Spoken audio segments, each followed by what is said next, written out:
Assalomu alaykum hammaga. Navbatdagi darvozamiz ham inshaalloh boshlab oldi. Navbatdagi darvozamiz ko'rinishi mana bunaqa bo'ladi. Hop. Bu oldingilari truba 2ga1 bunaqalar qilinadi. Hozir zamonaviy yangisi chiqibdi. Karnizli bo'lib, mana bunaqa ko'rinishda bo'lar ekan. 2ga1 trubasi, yana 2ga1 trubasi, 2ga1 hamma narsasi o'zali karniz chiqibdi. Stenkalari ham Xudo xolisa qaynaq holatda ekan, 1-2 holatda bo'lib chiqqan ekan. Hop, shunaqadan darvoza zakaz olganmiz. Xudo xolisa forslarni, choklarni ideal holatda, chiroyli holatda qilib beramiz. Kimga shunaqa darvozalar kerak bo'lsa, bemalol murojaat qilaverasizlar. Shu fasonimiz o'rtasi 2 qavatli lisladan bo'ladi. Xudo xolisa lisladan ham 2 qalin lislada ishlatamiz. O'rtasida ko'zi bo'ladi.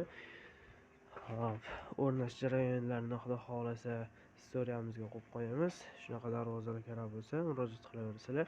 Lislarimizning ham qalinligini ko'rib turibsizlar. Stenkalari ham qalin holatda 2-1.8 lisladan ishlatamiz biz. Profillarimiz ham stenkalari 2. Choklarga, hamajotlarga ahamiyat berib qo'yamiz. Xudo xolisa forslari va kelgan joylari ham Xudo xolisa ideal holatda.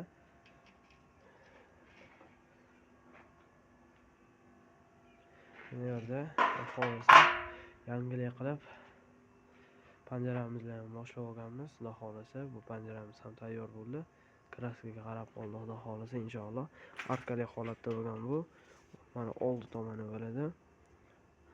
Tasmalarni ham chiroyli holatda qilib aylantirib qo'yilgan. Kraska qilib bersa, uni bo'ldi inshaalloh. Uni yerda kraska qilib qo'yganimiz bor. Xudo xolisa uni ustunovka jarayoniga 1-2 kundan keyin boramiz.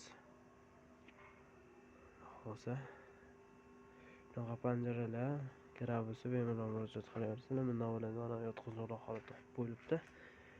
Shunaqa darvozalar ham uni yerda tirnajor qilib berganmiz bitta mijozimiz uchun. Murojaat qilaverasizlar bemalol. Darvozamiz ham inshaalloh bo'lib qoladi deydi. Tez kunlarda bo'ladi.